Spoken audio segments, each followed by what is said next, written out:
Hello and welcome to the Rhythm Changes podcast. I'm your host, Will Chernoff. Wow, Jazzfest 2024 in the books. We did it. This is an interview I did coming out of that. There's a lot of great Jazzfest content that I'll be putting out and sharing with you over the summer. You can catch a lot of it by becoming a subscriber at Rhythm Changes. You get the Subscriber Fridays exclusive column. Go to rhythmchanges.ca to sign up now. Thank you very much for your support. I can't wait to get some sleep. And here we go.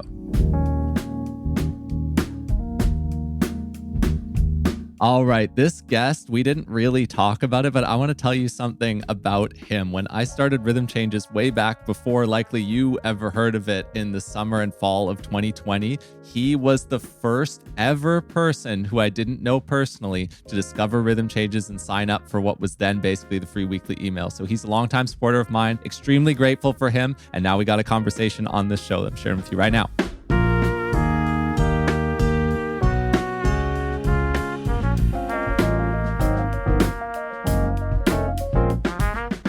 Our guest today is a drummer from Edmonton. He facilitates something called New Standards in Edmonton that I think a lot of Vancouver people need to learn more about. I'm excited to learn more about it. This year at the Jazzfest, he is playing twice as a leader, once on Saturday, June 22nd at Ocean Artworks at 4 p.m., and once at Heroes Welcome presented by the Infidels Jazz at 2 p.m. Now, as you're listening to this, obviously this has already happened, but I'm in the Jazzfest interview season right now, and I'm very lucky to have caught him here because I enjoyed it so much. He made a big impact when he came to Vancouver in February and did a Max Roach show with Feven Kidane at the VIF Center and did an After Dark with Chad Galpin and Chris Fraser. So please welcome to the Rhythm Changes podcast, Biboye Onanuga. Wow, Will, thanks for having me. I'm here. so excited. I know, this is like incredible that we actually made it happen.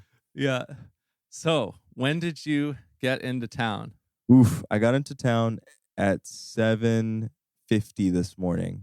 My flight from Edmonton left at 7 a.m., so I was up at 4. No, I was up at 5 a.m. this morning, Edmonton time. Woo. Yep. Okay. Early.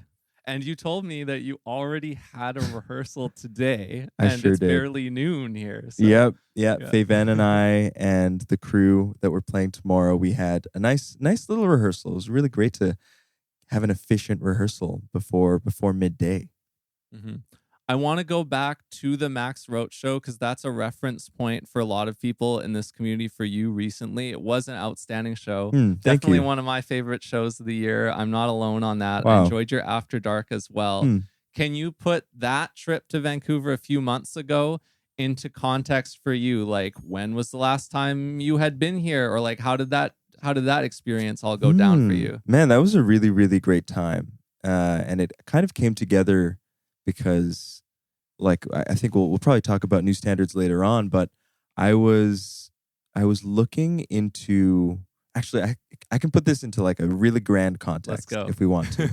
A few years ago when I was still in school at MacEwan in Edmonton, I was kind of lamenting the fact that it felt as though Canadian jazz musicians were not as connected, like across provincial or state lines as those in the States.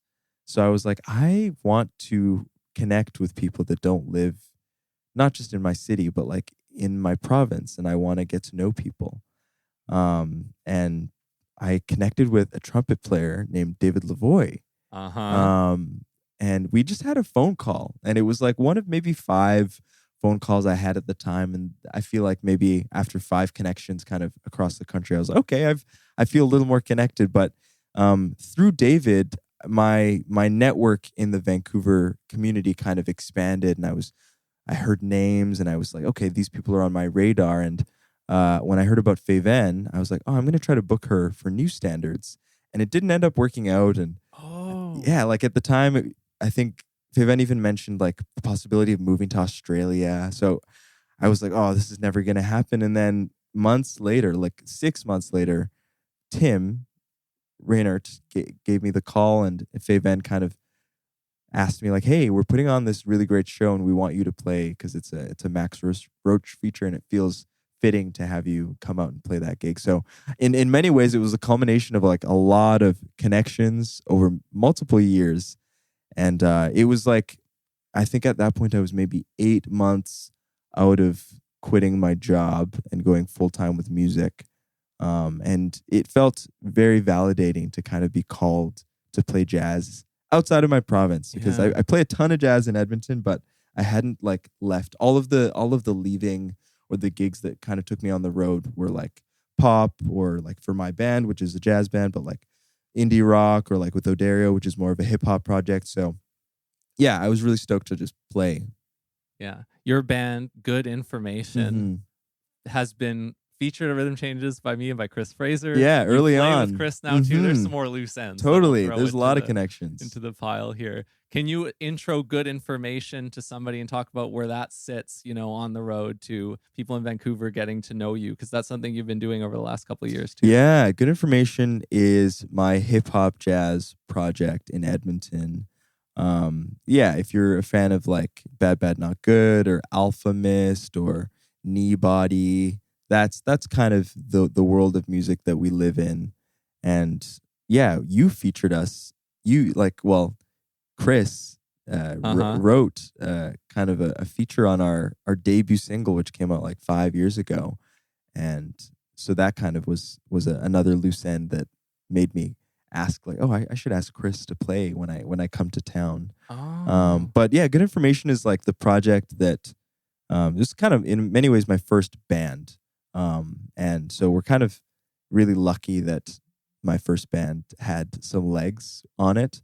But what's really great about that project is that it's been a seed to work on so many of the things that have kind of networked and stretched out into other things. Like we have a series called Rejazz in Edmonton where we play the music of popular hip hop artists. Like we've done Tyler the Creator, Frank Ocean, Kendrick Lamar, A Tribe Called Quest, and we did that on a regular basis at the venue that I now host New Standards at. So Good Information has kind of been like a seed project to just work on. Like when I'm writing music, usually it's like the default band I'm writing for is Good Information. I have to try to stretch out to like not write for that project, but So yeah, you are a composer. When you are doing your show at Ocean Artworks, you are going to play your music. Now I know your Heroes show has a theme of monk, so that would be more of the focus. But for this Ocean Artworks quartet show, it's about your compositions. Yeah, this Ocean's gig is about my compositions, like maybe 60% or maybe 50 or so are my compositions, and then a few tunes. I'm kind of celebrating drummers in a way. Like I've picked some tunes by Tony Williams and arrangements by Micaiah McCraven, just like celebrating drummer composers tomorrow. So yeah, in these times, that was such a great yeah, album. that's a great album. Timely. By Micaiah McCraven. Yeah, celebrating drummers. Yeah, and there you go. That's with the Max Roach. Totally. Well. Yeah, and it's funny. Like, yeah, I feel like I've been just in a world of like in a drum world even more so lately, where it feels like folks that aren't drummers are talking about drummers and asking me of questions about drummers and digging into drummers, which is kind of fun. Yeah. Have you lived in other places besides Edmonton? Where else? Yeah, I grew up all over the place. I was born in England, on the southwest coast of England in the UK. And before the age of 10, I'd lived in 3 countries. So I lived in England, Nigeria, and I spent a year when I was 3 in Dawson Creek, BC. Whoa. Like it was a year-long vacation in Dawson Creek. And that year, my parents loved Canada so much that it's why we moved to Canada 7 years later. So your parents' first trip to Canada was to Dawson Creek? absolutely. Yeah. It was a vacation in Dawson Creek. So kind of a strange timeline. Do you remember it? Oh yeah, actually and this is another Vancouver connection. My first memory is a musical memory of for so long I just thought it was someone, but now I know who it is. It was a young girl playing 1,000 Miles by Vanessa Carlton on some stairs, and I was at the bottom of a staircase, and I would just hear, like I could look up and hear the sound coming from on top of the stairs. And that young woman is a Vancouver-based singer and writer and artist, and their name is Tonye. So wow. Tony, I think, was hosting shows and putting things on at Gilton Co. and is still kind of active in the scene. So Tony, yeah, is basically my cousin. So they put me on music before I was like 5. Wow. Oh, there's a deep, deep loose end. Yeah, Yeah, that's for real. I was 3 years old, so. Oh my goodness. Yeah, I've enjoyed Tony's music at folk festivals because I used to play a lot No of Canadian way. folk festivals. So yeah, big fan of them. Me too. Yeah. So what about Nigeria then? When were you there, and what do you remember about that from the upbringing Yeah. side? Yeah, I think I probably spent like from at least 5 years before I was 10 in Nigeria. And yeah, I remember tons of my life in Nigeria. I remember the houses that we lived in, and my neighbors, and I think I had some really formative musical experiences there as well. Like we lived in this compound with my family, and it was extended family, like aunts and uncles kind of lived on the same compound in different homes, and or units I should say. And every Saturday morning we would get up and go to like our house, and the whole like extended family would do Zumba to Brazilian music. Oh, whoa. And I was like, this is me between ages 0 to 10. And every single week I was listening to Brazilian music every Saturday. And I look back and I'm like, oh, of course I'm a drummer. Like I was listening to this like really deep rhythmic dance music every single week and enjoying that. And yeah, I think in many ways despite moving here before I was like a teenager, and I would say like I had my formative years in Canada. I really resonate with a lot of the customs and just kind of perspectives that Nigeria has to offer. So Yeah. So it sounds like you arrived in Edmonton then, like age 10, 11, 12, like sometime around there. And then you probably went to high school there. And then you said you went to McEwen. Exactly. Yeah. Is that when you start like formally getting on board to like being a drummer? I started, I think a lot of people already know this, but I went to McEwen like on a whim. Okay. Like I was really lucky to have some great band teachers in both junior high and high school. Rhonda Terapaki was my junior high band teacher, and Gerald Dubik, who is an excellent saxophone player in Edmonton, was my high school teacher. And I think just being under their tutelage, their teaching, their education, I was just picking up on a lot of the depth of jazz that I didn't really know at the time. And I was a decent drummer. Like I think I had natural kind of ability. I was a tapper. Like I was always tapping on things. You'd listen to a lot as of a Brazilian kid. music. Exactly. Like yeah. But I was gonna go into education like in university, and I like had early admission. And after grade 11, I was like, I'm set. I got into school and I was like, cool, I can just kind of coast in grade 12.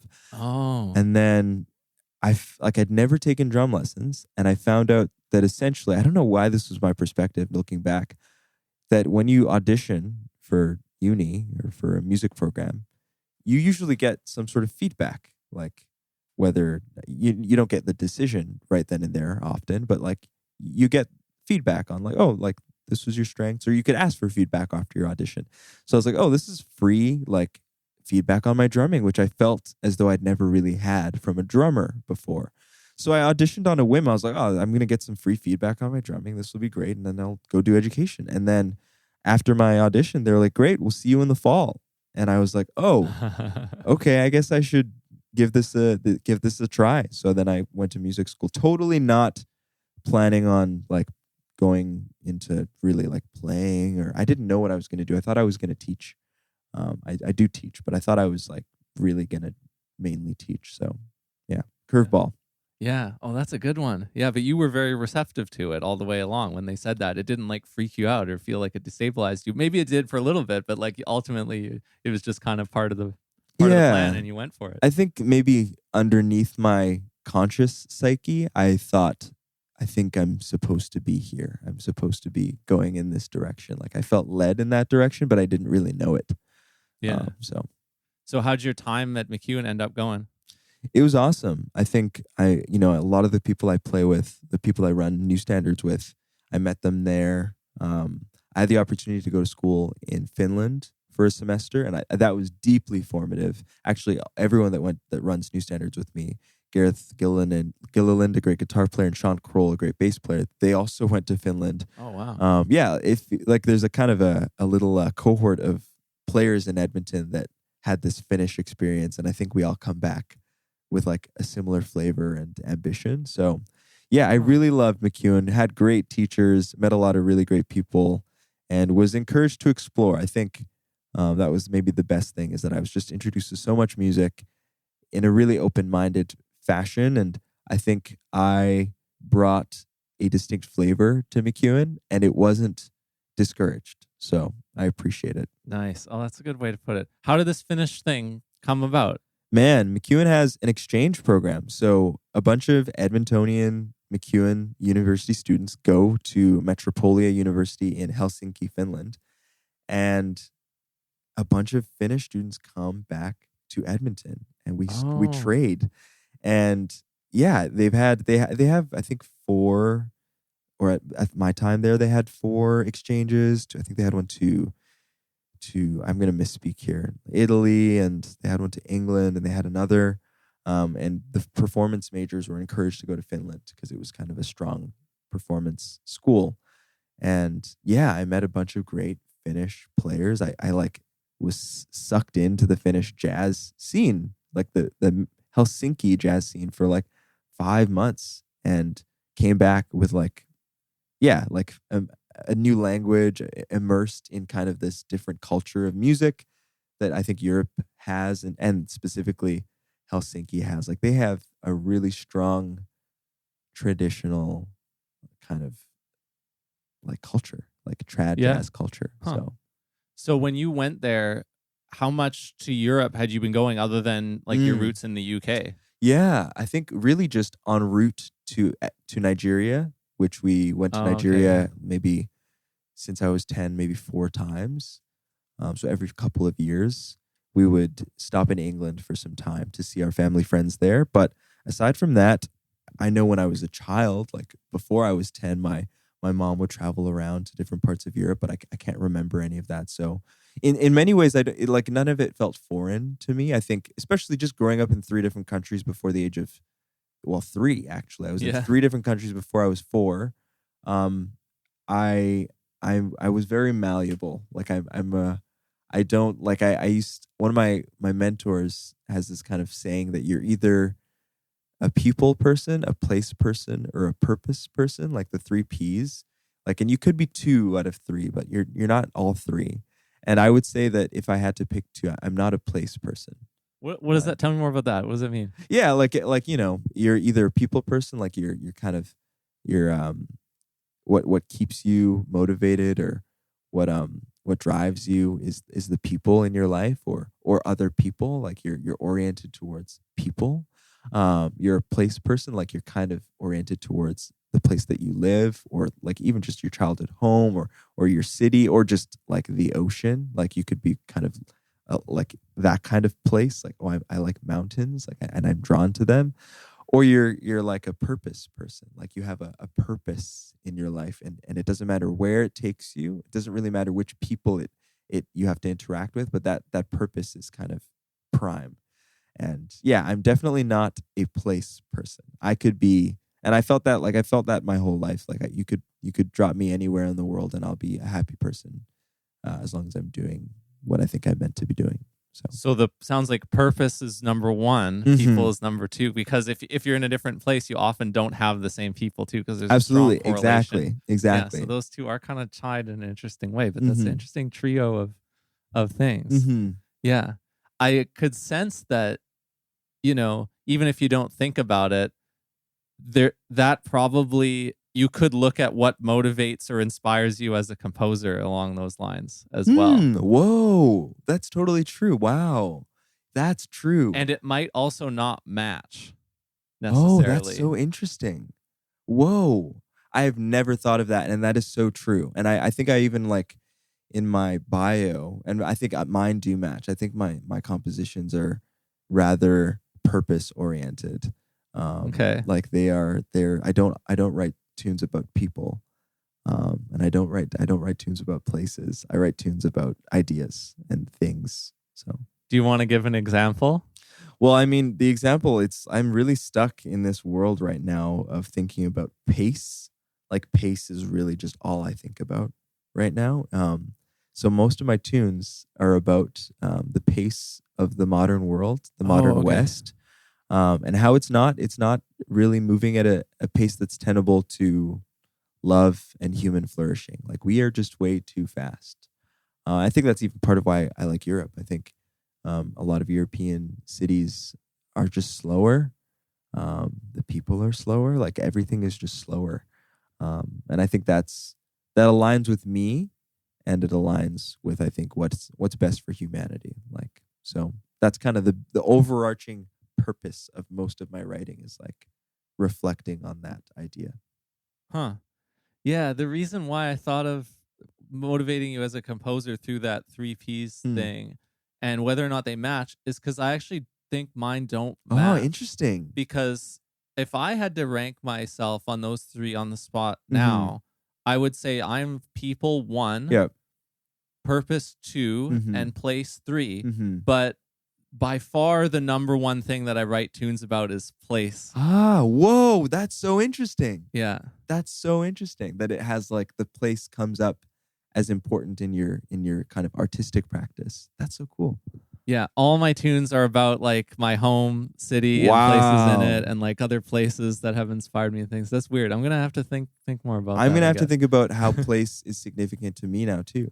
Yeah. So that's very cool. But I also have trouble separating people from place in this one. So yeah, there's lots to chew on there. Yeah. Yeah, I thought it was really great advice, and I ask a lot of people what they think they are, and it gives me some insight into like just their motivations and what they're thinking about, what's in their head. Yeah. So we've talked a lot about when you started becoming musically aware and participating in music and playing drums, going to McEwen and stuff. So we've talked a little bit about when you started playing drums, but can we talk about when you started playing basketball? Oh my gosh, this is so hilarious. Wow. This is so exciting. I love basketball. I actually started playing basketball. It's connected. I had a job, let's say 2018, at a youth center in Edmonton, Tegler Youth Center. And I was like, I think my title was music program coordinator. And my job was, I had a room like maybe twice or 3 times the size of the small room that we are in, that had like some pianos, a drum set, a desk with a DAW, and random percussion instruments, guitar. And my job was to essentially just be the music component of this youth center that downstairs had video games and a skate park and a gym and a basketball court and like a snack bar. And I was like the guy that came in with a partner to kind of revitalize this music room that I think had funding years ago, and kind of just, they didn't have maybe staff that were proficient in that capacity. And none of specifically the boys, like think age 15 to 18 especially, or let's lower it like 13 to 18. Teenagers, yeah. Yeah, teenagers. They would not come to the music room at all. Oh. I could not motivate them no matter what I did. And I'm pretty good with young people. And they were like, no, we're not interested in that. Like you cannot take us away from the basketball court.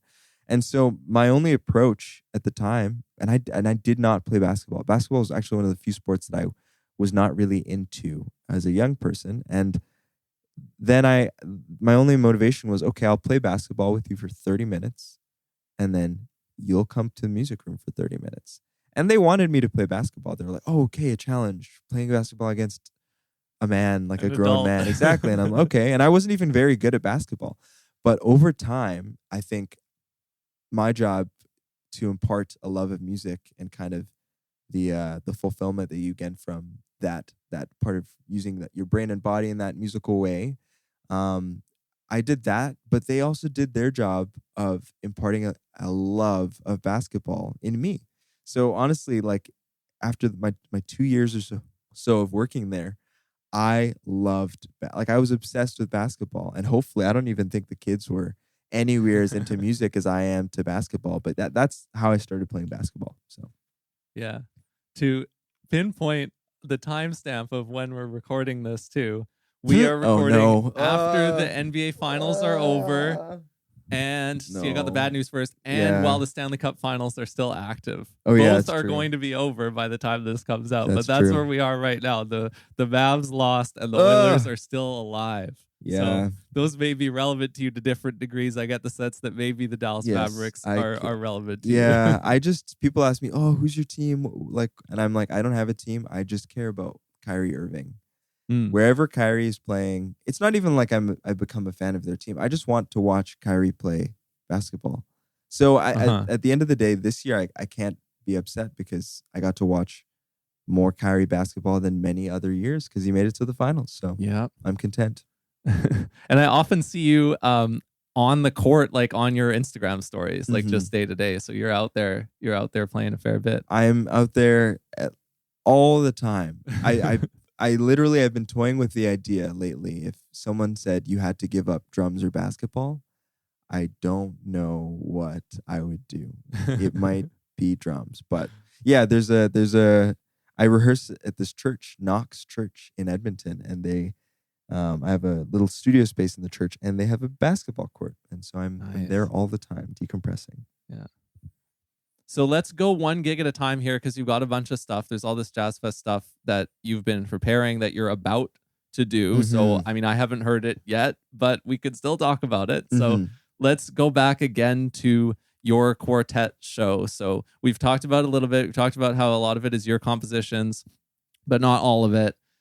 We can talk about who you're playing with because there's one guy in particular I'm looking forward to meeting. I haven't met him yet, Josh. Oh, cool. Nice. I've never met him, so Excellent. I'll be looking forward to hearing him and meeting him. I've only messaged with him online a couple times, but what else can you share about your quartet, this set, what it's going to sound like, and those people again? Yeah, so this quartet is composed of Chris Frazier on the guitar, Chad Galpin on the bass, and recent Edmonton expat Josh Crucial, who I played with a lot in Edmonton, on the keys, on the piano. And luckily, it's the same trio in Chris, Chad, and I as February. And then Josh is joining us. So I think we're probably going to be developing, I don't know if I can even answer the band sound thing, because I think we'll be developing one now. Because it won't just be the sound of my compositions being played by the first time by new folks. It'll be the second time. And so I think they'll bring more and more of themselves to the music. I would say that a lot of my music definitely has a spiritual bent like to it. There's a at least it's spiritual to me. And so I think that's something you can hear in the music no matter what or who is playing it. But yeah, I'm really excited to see. I'm honestly just excited to see what the guys bring to the table. And Josh has actually subbed in for our piano player in Good Information a couple times. So we've played together in like a lot of jazz swing contexts and some kind of more hip hop oriented modern context. So he is pretty familiar with, I think, my approach. I think we're familiar with each other's approach to music making. So it'll be a nice kind of reuniting partnership there. Yeah, I'm trying to picture it too, because what I remember from the After Dark was it was very oriented around Chris's guitar and the guitar sound. Like, I mean, in like the Bill Frisell, Julian Lage kind of way, you know, if coming at it from your own approach for sure. But so much of what I remember about that gig is guitar sound based. So it'll be interesting to have the piano added totally. In there as well, And I will say the music I write is written for quartet. So usually this is what you're going to hear tomorrow is more of the sound of the music. Yeah, Chris was playing double duty last time. So gotcha. Okay, that's very exciting. And then same day. So we have Feven Kidane Sextet. This resembles the band that played at the Max Roach show. So again, just like your After Dark resembles what you're doing here at the Jazzfest, but it's not the same. You have already clocked in a rehearsal here after your 5 a.m. day began today. So you're en route to play that tomorrow night. What can you share about that? Okay, show? We literally just had this rehearsal, so I can actually speak on fresh. This. Fresh, super fresh. The music is incredible. Like we were just, I was blown away by this rehearsal in midday in Vancouver at La Casa. Feven's picked some really, really beautiful tunes that are celebrating some trumpet players. Actually, I guess we're both kind of celebrating our instruments tomorrow. And honestly, I think we have a similar approach where her music, we're playing a number of her original tunes. And much like mine, I think if I can get into some details, Yeah. the melodies are almost like vague is the wrong word because it sounds uncertain, but it's like they're suggestive. Like the melodies are almost like abstract colors, like abstract painting is the melodies we use. It's like the chords are really where it's at, like the root movement and just how the chords flow together. And yeah, so it feels like very just open and flowing like water. I like actually I'm literally considering the venue is called Ocean Artworks tomorrow, right? And it's like it feels like we're both going to be painting with sound tomorrow. So both sets are kind of like that. Hers is more swinging than mine. So we're playing a bit more swing, which is really awesome. That I'm not going to kind of be overwhelming myself throughout the day with like the same kind of music. So yeah, I'm looking forward to tomorrow. Yeah. You know what I find so cool about that is I've been friends with Nebyu Johannes for about 15 or 16 years going back. And the compositional approach that you just described from Feven, and this makes a lot of sense. Oh, wow. That is Nebyu to a T. Wow. That's the music that he makes as well. It's about the chords. It's about the ambience and the subtle melody and the colors in that abstract sense. And that sounds to me like Nebyu's music so much. And he's there. Yeah, so. He's on the gig because it's Noah. Instead of Quincy. Yes, and Milo on the bass. So instead of Bella. Yeah. Okay, gotcha. But you are playing with Bella at Heroes Welcome. Yeah, on Sunday. So that's another Infidels Jazz Tim Reinert special for you. How did you end up deciding to play the music of Monk? You know what? I actually wasn't sure if it would fly because Tim offered me the gig. He was like, hey, I checked in with the festival and they're cool to have you kind of double up on this weekend. And this is a more straight ahead thing. So like swing, straight ahead. And I was like, okay, straight ahead has many different definitions in different people's eyes. And I just like theming gigs that are like, let's say straight ahead. I like to give them to orient them around something. And so I asked him, I was like, is Monk, because Monk is in many ways anything but straight ahead. Right. But he was like, no, Monk flies, that works. So I love Monk. Like, probably I can't. Okay, let me not start doing some basketball like top 5 all time. But I love Monk, and so I just wanted to play his music through a whole set because I find that if I think like most people perhaps like if I am picking a set of swing tunes, there's going to be Monk tunes in the mix, but I've never done a straight up selection of just all Monk tunes. It'll be really great to sit in that for 2 full sets. So it's all Monk? It's all Monk. There's nothing that's not Monk. It's a Monk tribute. Yeah. Let's go. That's so funny. I worked for a bit for trumpet player Dave Douglas, and in his riders for his shows, he requests that the venues play only Monk on the can music in the house. Wow, incredible for his shows. Wow, I'm not at that level yet where I'm requesting specific canned music. Yeah. So I'll be at that one too. Oh, That'll be good times. And yeah, well, like we said, we've got Bella Federico coming back, joining you on bass, who you've already played with when you came to Vancouver. And then you have a saxophone player playing with you. Yeah. Who is from Edmonton? No. So Aubrey is from, I'll say Toronto, but he might want me to say Scarborough. Getting specific. Okay. Aubrey is the saxophone player in Odario's project, in Odario's group. We play for Odario together. And yeah, he's a longtime collaborator with Odario and I guess myself at this point too. But yeah, he's in Grand Analog, the kind of previous face of Odario, the band. But yeah, he remixed Fringes under. That's your first single. Good exactly, information. Yeah, he remixed Fringes, I guess 2 years ago now. And so yeah, Aubrey's a great sax player, and it'll be fun that we've never played in an outside context, like outside of Odario's band. Okay. Which saxophone is he playing? Alto, tenor? Tenor. Okay, Unless he's going to surprise me. But he's a tenor sax player as much as I know. And then rounding out the band on the Monk tribute on the piano, you got Dean Thiessen. So Exactly. who Yeah. you haven't played with before? Never played All with. right. Yeah, Oh, I'm that'd be actually great. really looking forward. And he actually was so eager about the Monk set that I think after I sent the kind of set list to the crew, he was like, "Can we play Bemsha Swing?" He was like, "I love that tune, and we got to fit it in. And I think we're gonna fit it in." Oh, you will love playing with him. Everybody does. So yeah, that's gonna be a good time. And then of course now we're doing good segues here. We got Odario Williams. You're playing with Odario.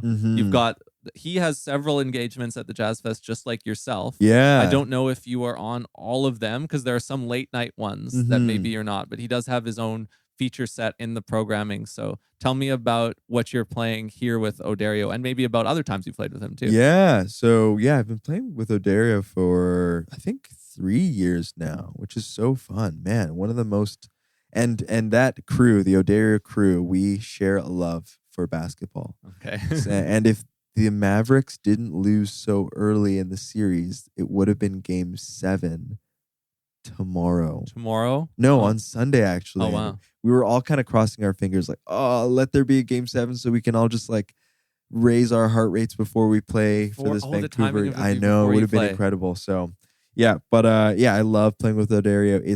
I don't know how to describe the music because it's like dub meets hip hop meets jazz meets house. It's like it's the whole pot of gold, and it's so fun. His brother Ofield is DJing, and it feels like he's really improvising on the DJ decks, and we kind of it feels like there's a real back and forth between him and I in terms of kind of providing the groundwork for everyone else to operate, with Warren on the bass and Aubrey on the saxophone. But yeah, his music is, I guess at this point we're playing many years and many albums worth of music in a set. Some new music that just came out. Sunset Flicks is a tune that just came out from Odario, and yeah, they're all different, and they're just so good. They're so feel good for an audience, and I think it's an outdoor stage that we're playing with Odario, so I think it'll be really great downtown. What's the makeup of the band? So you got Aubrey? Yeah, Aubrey on saxophone, myself on drums, brother Ofield on the DJ decks. Did I say Warren? Warren on the bass. Okay, yeah. And then Odario spitting. Okay. So yeah. Gotcha. Yeah. And then you're out of here how soon after all this we got as far as Sunday night. We got as far as Sunday night, and then I'm out on Monday morning. I think I'm out Monday before noon. And then I gotta get to Edmonton because I'm playing 6 shows for the Edmonton Jazz Fest. So all right. It's just a nutty time. That's similar. I remember from your February trip. Was it? Was it leading into it or leading out of it? You did so much stuff. I can't remember because we were talking because we were maybe going to do this back then too, and now we're here doing it this time. But I remember you were doing something crazy either before or after. I know recently you went on a big trip to Europe. I don't think it was that though. That was more recent. No, that you did this. In February, I can't remember, but I know February is a busy month for Black people because I think there's just so many gigs that come out of the woodwork. Or just like putting things on that we just celebrate. So yeah, I think it might have been after. You're right. I think after that, the week it was a great reprieve. So that trip to Vancouver was much more relaxed. I actually got to walk, check out Stanley Park. I don't think I played any basketball. I was gonna ask. Yeah. No, I don't think I did. But that was a really fun trip. And then this time I go back and I have a busy week for the Edmonton Jazz Fest, which I'm really stoked to play. And a month ago I was touring Europe with an indie rock band called Saint Arnaud, that has membership kind of between Edmonton and Calgary. And actually, their drummer that I was subbing in for, Connor Mead, now lives in Vancouver. So there you go. So what was that like? How often do you do something like that? Never really. Like I've never gone on like a full-blown European tour. So that was 3 weeks. I think we did 16 shows total if you include some of the shows we played in Canada leading up to the run, and it was really fun. A really great group of guys and really pleasant music. Like, and some people might find that like as almost an offensive description, but it's like such it's such happy. It's like really feel good happy music. And I think I'm just used to playing like hip hop and jazz, which are like I think can be pleasant and can have like universal appeal, but they're two genres that I think people, they have like an audience that likes them and perhaps an audience that doesn't. Like they'd be like, oh, I don't really like jazz, but Saint Arnaud is the kind of music that I think everyone would just be like, oh, that sounds really nice. So that was really fun. We did England and Wales, the Netherlands, France, and Belgium. So All right. Yeah, that's good that you got that out of the way before you do all this craziness that's too. Look true. at you go. Too many things. Yeah. Yeah, I was curious to hear about that and whether or not you had gone off and done pop or rock gigs before, but no, it sounds like that's one of the first kind of big tours of something like that. Yeah, Yeah. totally. It's funny. I would really love to play more. No offense. This is literally rhythm changes. This is Vancouver Jazz. I'm literally talking to Vancouver Jazz as we speak, but I would love to play more pop and like indie and folk music. Actually, the 4 days before I landed here this morning, I cut a folk album with a folk duo in Edmonton called Loud in the Pines. And it was my first time recording a full folk album. And it was so pleasant.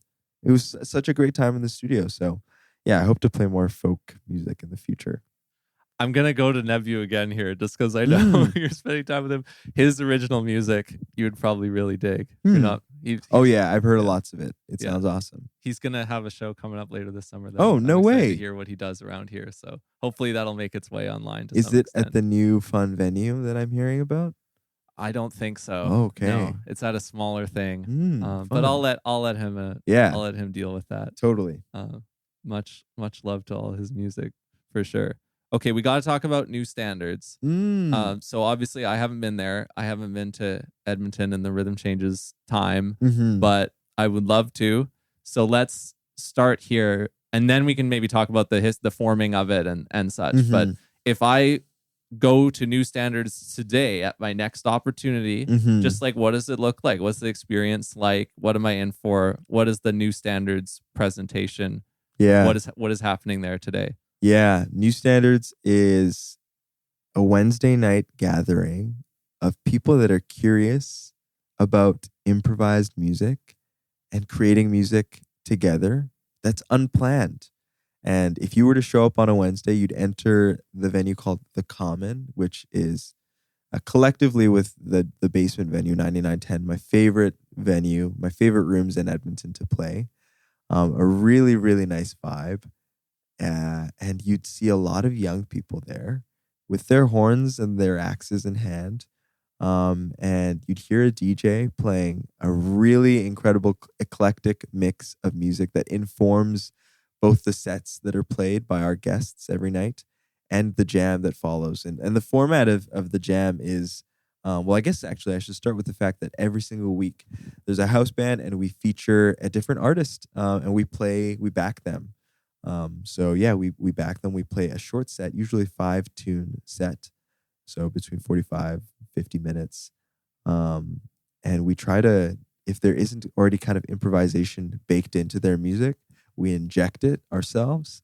Or if there is, we really stretch out on it. And we usually invite them to kind of consider the term new standards and to maybe reflect on what they think that means, both like philosophically, like what are the new standards that like collectively as the human race we want as ideals or that we're moving towards, like literally new standards. What are they?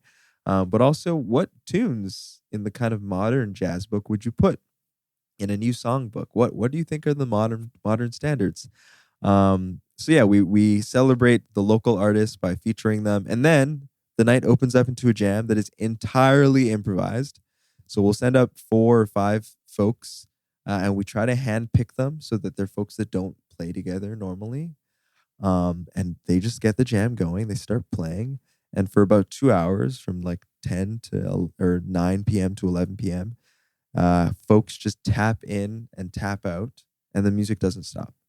So yeah, we kind of, much like a lot of the music we were describing earlier, like Odario's, like it reaches all genres within that 2 hours. Like you'll get a ballad feel, and then you'll get some like really aggressive, like almost like post-punk or rock aesthetics, and then you'll get some like really jazzy aesthetics. You'll get some hip hop, and it all kind of happens free flowing in this democratic space of like vocalists going up and people responding to their vibe, or drummers totally changing tempos, or pianists or guitar players taking you to different kind of key centers and different chord progressions, and it's a great time.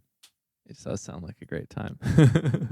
You already mentioned who hosts that opening set and jam, right? It's your trio, or it's a trio that you're in, right? Yeah, it's the New Standards House Trio, which is myself on drums, Gareth Gilliland on guitar, and Sean Kroll on the bass. Yeah.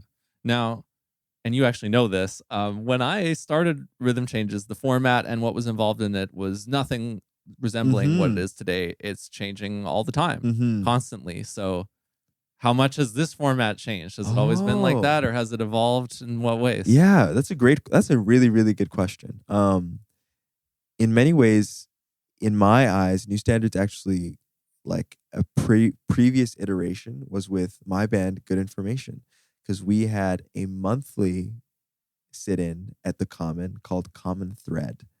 And the format was similar, but not quite the same, where we would play an opening set of like 5 tunes. And it was kind of like, honestly, 5 tunes that at the time, I would have considered New Standards. It was like songs from the Joe Henderson songbook that were not kind of the popular cuts, or Wayne Shorter things, that like tunes that like people didn't know about, or just modern tunes. And then we would open up for a jam. It was more of the standard jazz jam situation where, like bands would form. We didn't have a sign-up sheet or anything, but it was like bands would form and they'd play a couple tunes. But there was no prescription there. Like it could have been, they could play anything. They could have played an improvised 5-minute thing, and then they could have played a pop tune.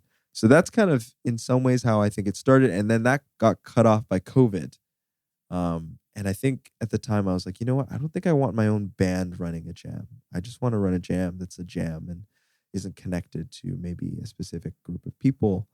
And so New Standards formed because kind of separately, Gareth, Sean, and I were collectively thinking about how can we bring people together around music.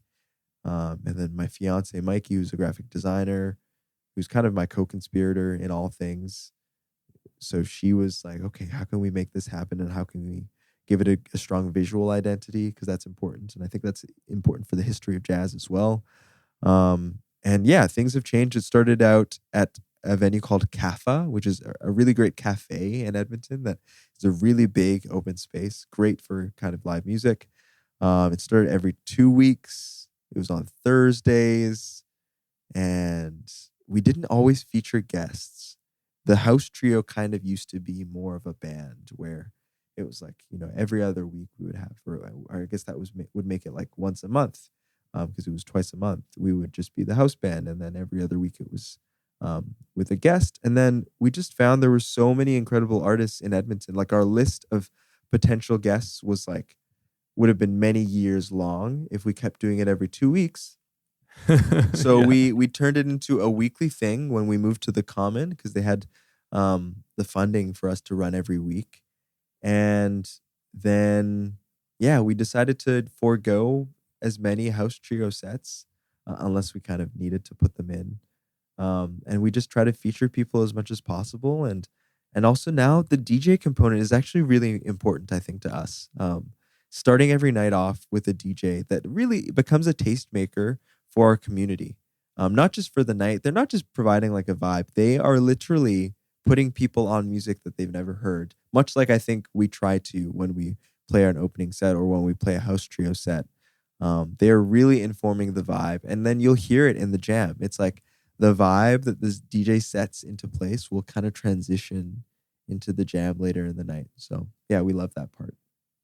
Awesome. That's such a great way to put it. The DJ, the function of the DJ. That could be, you could spread that out too. That's not just local to New Standards, but you could say that's the function of so much DJing or whatever. But that this is actually an environment where that's really clear. And like, gosh. I'm a huge, like I believe in that to a T. There's a thinker, a musical thinker.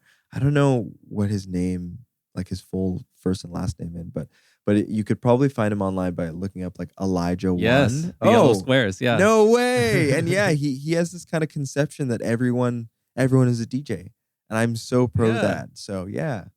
Yeah, he's always talking about how you should go out and DJ, because it's easy. It's almost easier to say that than, oh, you should go out and like practice an instrument and be really good at an instrument, especially these days, because now the exposure to music as a kid is becoming so much more digital. Absolutely. And all that. Yeah. There's a whole conversation there. But Totally. Yeah. Wow, I'm glad you're on the Elijah One train as well. Yeah. Close the app, make the thing, right? Wait a second, hold on. Do you know what my phone background is? Oh wow, this is like the most famous Elijah yellow squares. If you search them up, you'll know what we're talking about. But Biboye's phone background, this lock screen, is the close the app, make the thing Elijah thing. Okay, totally. There you go. I see it every single time I open my phone. That's a good hit. Sometimes I take shots in the dark towards the end of episodes. Sometimes they miss, but that landed. Yeah. So we've talked a little bit about, okay, it started with good information. This is what it looks like now. Formats can change. Mm-hmm. Do we like this format? We're just trying to keep it stable and enjoy it week to week to week. What's the future of New Standards? Ooh, okay. Wow. This is great questions. The future of New Standards, man, there's so many things that we would love to do. We would love to go beyond the musical framework or a medium, especially with Mikey, my fiance, being a graphic designer. We would love to collaborate with visual artists more. How will we do that? Good question. We've had a show where actually we essentially were live scoring an animation that an artist and musician made. And that was really fun. And yeah, we'd like to commission artworks from people. And that's one thing. And another thing is we'd like to kind of dig into some of the traditional elements of jazz that we kind of shirk or forego in the New Standards thing. So we would like to put on a big band show. I wasn't expecting that. Yeah, right. Like actually this year, hopefully, we'd like to commission some great composers in Edmonton and Calgary. And we would like to make this a cross kind of Alberta thing with some Edmontonians and Calgary players and composers, and play the show both in Edmonton, Calgary, and maybe even Red Deer. Oh, wow. Yeah, we would like to play modern music as a young big band, because I don't think, there were some really great young big bands, or kind of, I don't know if it was the Edmonton Composers Orchestra. There were some projects that were oriented around the big band format and that had a lot of young people involved over the past years that I haven't heard much from in the past few years, and I'd love to kind of offer our 2 cents into that umbrella. And then another thing, somewhat inspired by Tim of Infidels Jazz, is a festival.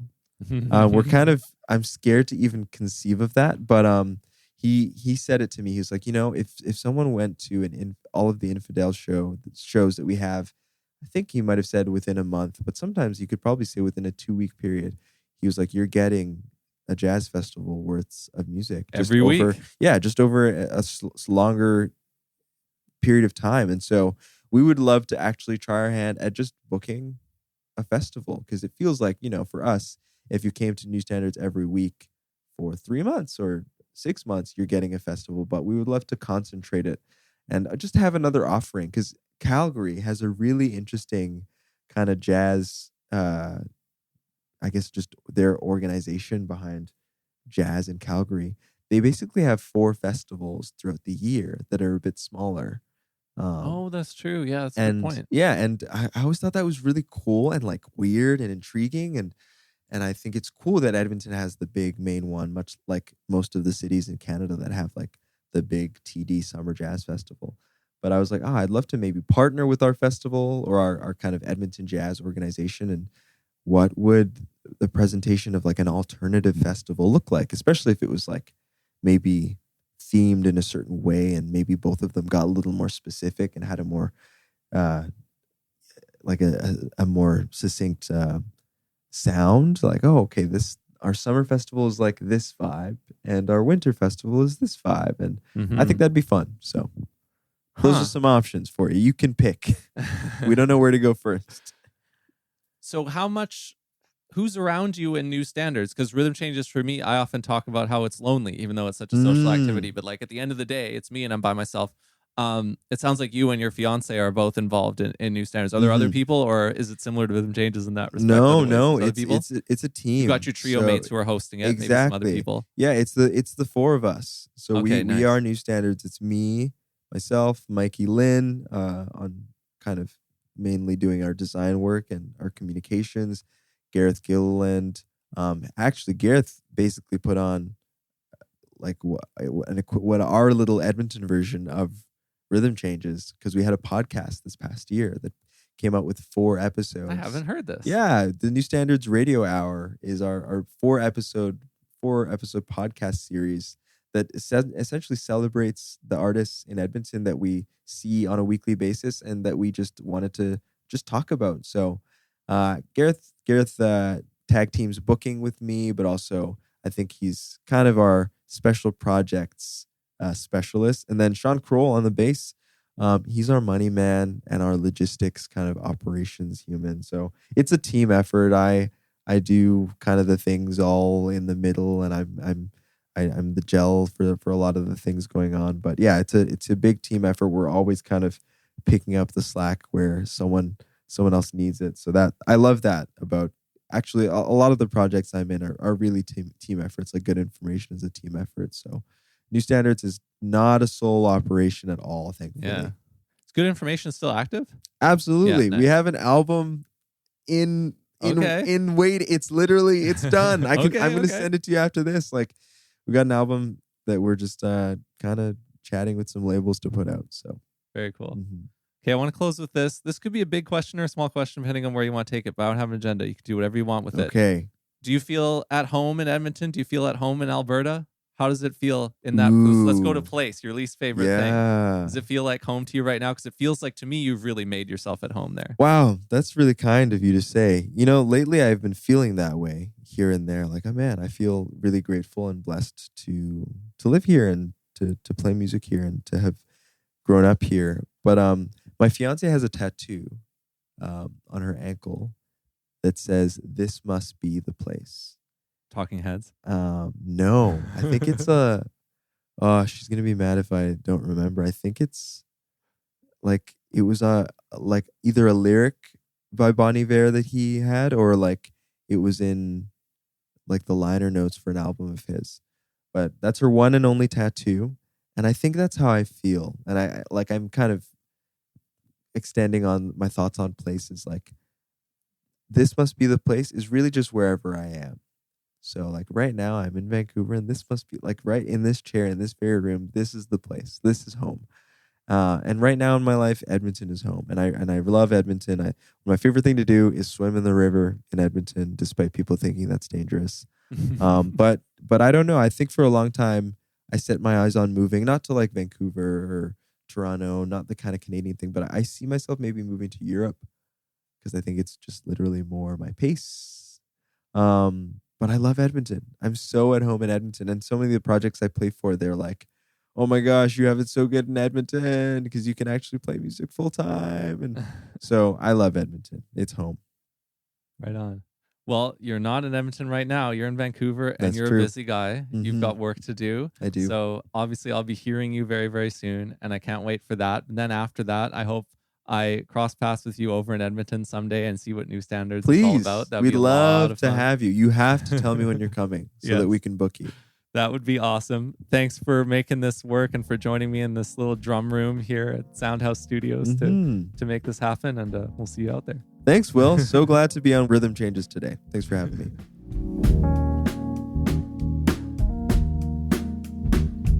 Thank you for tuning in to this episode of the Rhythm Changes podcast. If you enjoyed it, become a member for free today at rhythmchanges.ca. You'll get the free weekly email, artist events, recordings, news from our scene Tuesday mornings. We're going towards 1,000 people getting that, which is very cool. Sign up now if you haven't already. Rhythm Changes is a turn-off music production. This episode was hosted and produced by me, edited and mixed by Justin Gorey, and I'll catch you later this summer on the next episode of this show. Until then, bye for now.